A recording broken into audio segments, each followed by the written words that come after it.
Most people think socialization is about exposure. Get your puppy out, let them see things, and tick the boxes. But if that's all it is, then you're missing what's really happening. Drift is 12 weeks old and a Vizsla from working lines. This week, instead of adding anything new to train, we added in the world. 7 different environments, 7 chances to see who she's becoming, and to find out whether our approach is actually working.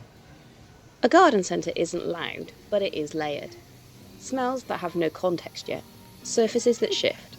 Tarmac to gravel to damp concrete. Trolley wheels that squeak at unpredictable intervals, and people that move at unexpected angles. I'm not asking Drift to interact with any of it. I'm just asking her to notice it and decide for herself what it means. She sniffs along and investigates pots. She pauses and looks at trolleys, and she looks at me. The look at me isn't panic.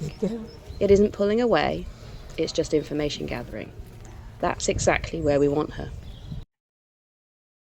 Then something happens that we didn't plan for. We cross the path of a man with a hosepipe. The hiss of moving water and the arc of it catching the light. Drift stops for a moment, her body a little tighter. Ears forward, weight back. This is the moment where most handlers will make a mistake. They rush in, they reassure, they move the dog past it, or they move the dog towards it. We didn't move. She was allowed to look, allowed to process, and within 30 seconds she'd softened, weight forward again, nose reaching towards the sound.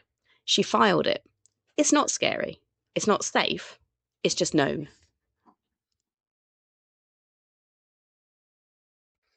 The skate park wasn't about bravery. It was about surfaces. A working gun dog needs a body that understands uneven ground, one that can shift weight, adjust stride, and move with confidence over terrain it hasn't practiced. We saw the edge of ramps, a gentle slope. She found it for herself.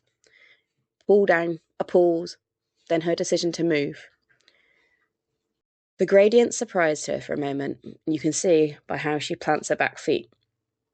And then the adjustment, small, automatic, and exactly right. Water is something a working Vizsla will need to be comfortable around. Not in, not just yet, but near.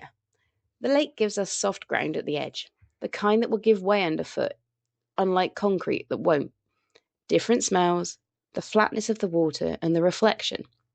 She walks the edge carefully, testing where the ground changes. At one point, a pool goes further in than intended. Just damp grass, not deep, and she recovers without drama. That recovery matters. Small moments of unexpected footing met with adjustment rather than alarm. That's what we're building towards. The ploughed field was her element. There's no other way to say it. The moment her feet hit that broken ground, something shifted. The nose dropped. The pace changed. She wasn't exploring, she was reading. This is the working lineage showing itself. Not because I've trained it, because it's already there, waiting for the right ground to find it. We walked slowly, let her follow the furrows, let the smell and the texture do the work. This is what 12 weeks of cooperation is for, so that when the world calls to her like this, she doesn't panic, she answers. The beaten wagon was empty, stationary. No engine, no dogs, no movement. Just the thing itself and everything it carries. For a working gun dog, this wagon will one day mean something specific. Loading up, the field ahead, the job beginning. The smells soaked into it tell a story that she can't read yet.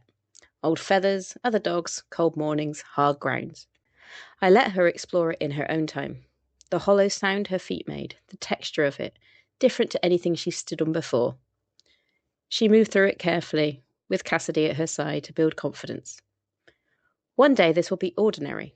That's exactly why we're here now. While there's nothing at stake, while it's just a wagon and she's just a dog, deciding what to make of it. The last session of the week was the most deliberate. A class focused on stretching and massage, not for rehabilitation, not for performance, as a foundation, for body awareness and for handling consent. For a gun dog, this matters more than most owners realise. A dog that can be examined, manipulated, handled without panic, is a dog that can be treated by a vet, checked in the field, and managed without force. But beyond the practical, What we're building here is the deepest kind of trust. That a hand near a leg doesn't mean restraint. That touch predicts comfort, not loss of choice.